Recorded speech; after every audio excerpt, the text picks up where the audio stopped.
We're just talking about what a horrible human being Spanish is.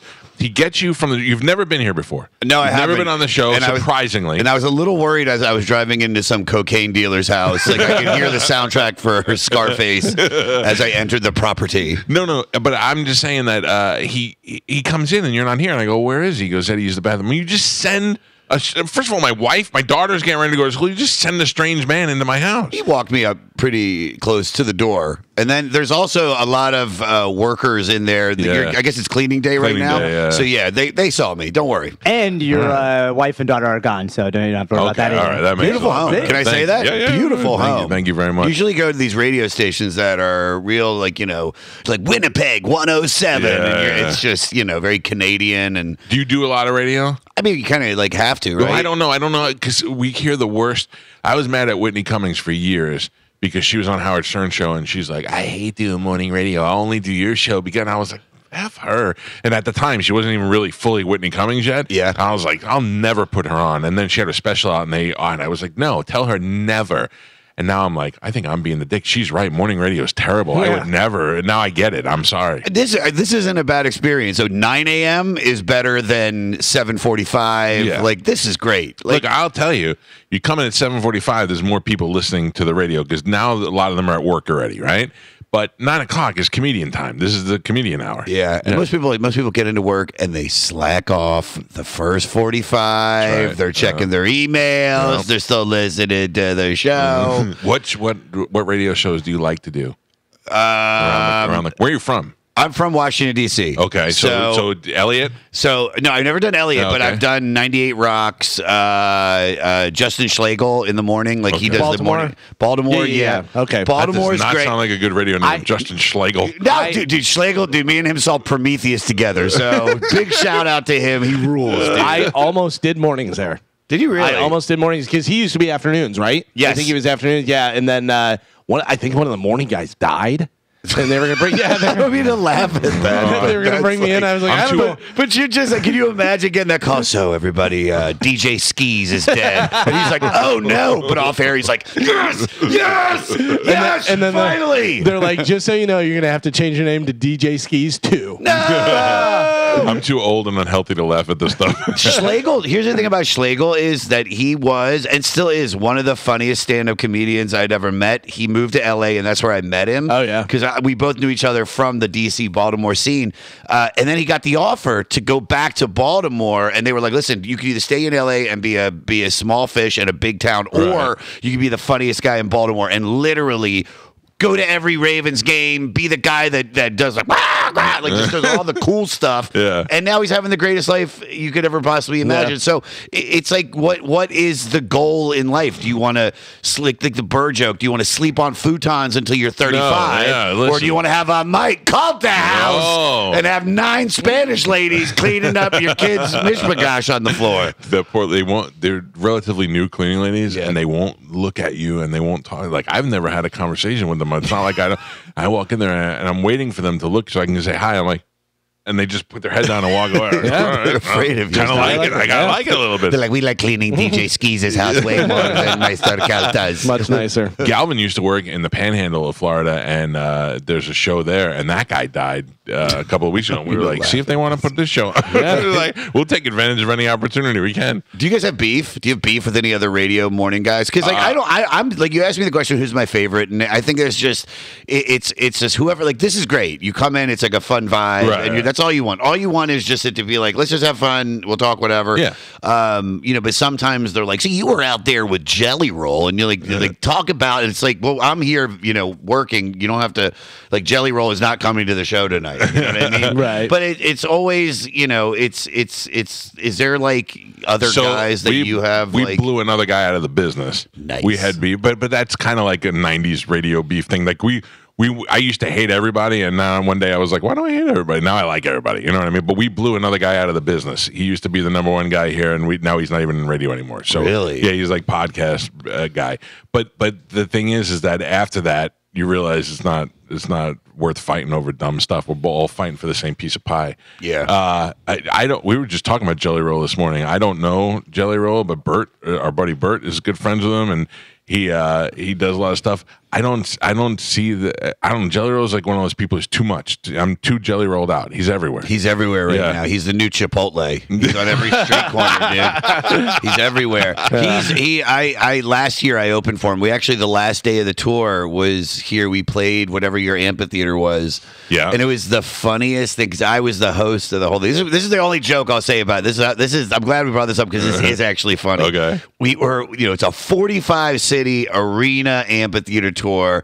I don't drink. I don't party. You know what I mean? You don't drink and party. You seem like such a cokehead. I know. I look like I could have cocaine in about 15 minutes. Come on, dude. Okay, that's what it is. All right. Come on, dude. You don't anymore. You don't anymore. Yeah, exactly. I know it. By the way, we don't ever trust anybody if they've never done anything. You have to have tried it. Like, I hate those people like, I've never smoked a cigarette or had a drink, and it's like, then you have like prostitutes hidden somewhere. Because that's my thing. You're some weird sex thing then. I've never smoked a cigarette. I smoked pot. Then you've done it. No, you've done it. Smoked, but I've never done cocaine or anything like that.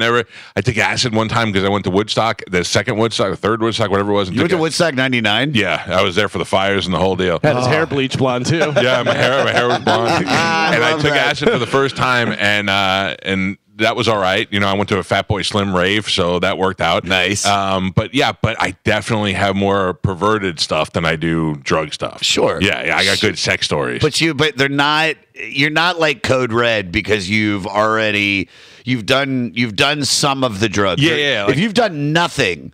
Oh, no, then you got problems. Then there's always weird stuff that's going on. Right. I never trust anybody. I always trust. It's always better to trust a former addict than like somebody that's.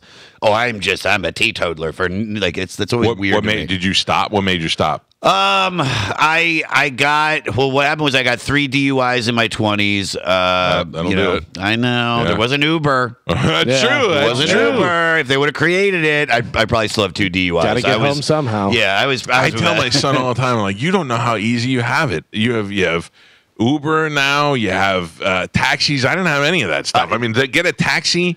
I didn't grow up in New York, but not in Manhattan. So to get a taxi, I had to call some angry guy and then wait a half hour for it to get there if it shows up. You know what I mean? That's not, he's got no excuse. No, there's no excuse. And I get it. The idea, it's like, oh, what about my car? I'll leave it here. It's like, this dude, it's just so not worth it. No. And also all that stuff I needed to have happen to get to me where I am now, because it's like I lived the life that I lived, but I'm also like, I'm happy that I did all that. Yeah, and I'm happy that I had. Yeah, dude. Then I had, because I quit alcohol, and then I had like an opiate addiction, and opiates did. You do it all, baby. Dude, I thought you were like, I got something. I'm Run sure I it do. back, baby. That's the one I think would get me the most, because I've taken a Percocet, and my favorite thing is if I'm drinking and I take a Percocet, I think I can lift a car. I'm pretty sure I can carry a car, but because it just makes you feel so great. It's the best. Yeah, but I can't do that. You never thought you'd feel so good being constipated. You know what I mean? Like that's. You know what made me stop doing it? What? Chris Farley.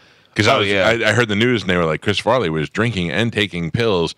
And he's fat, and I went, wait a second, that sounds like somebody I know. Yeah, it really is, and it always starts because for me it started because I had dabbled in it for years, and then I quit drinking, and I'm living in Los Angeles, and the first job I had moving to LA was I was a PA on Keeping Up with the Kardashians. I swear to you, and we go to and the whole first season I drank the whole first season I was there because I just got to LA and I'm doing cocaine every night and I'm drinking even though I had already quit. It was like when I got to LA, I was just partying, and because I was trying to network and go to parties, and then they were like, "We're not going to hire you back," and I'm like, "I quit drinking," and then I go to work, and I'm there, and then the first few days, like, God, you're killing it, Josh. Let's go to Mexico, and so we're going to go to Mexico, and the lighting guy leans over, and he goes, "Just so you know, there's cocaine everywhere," and I'm like, "Let's go, baby!"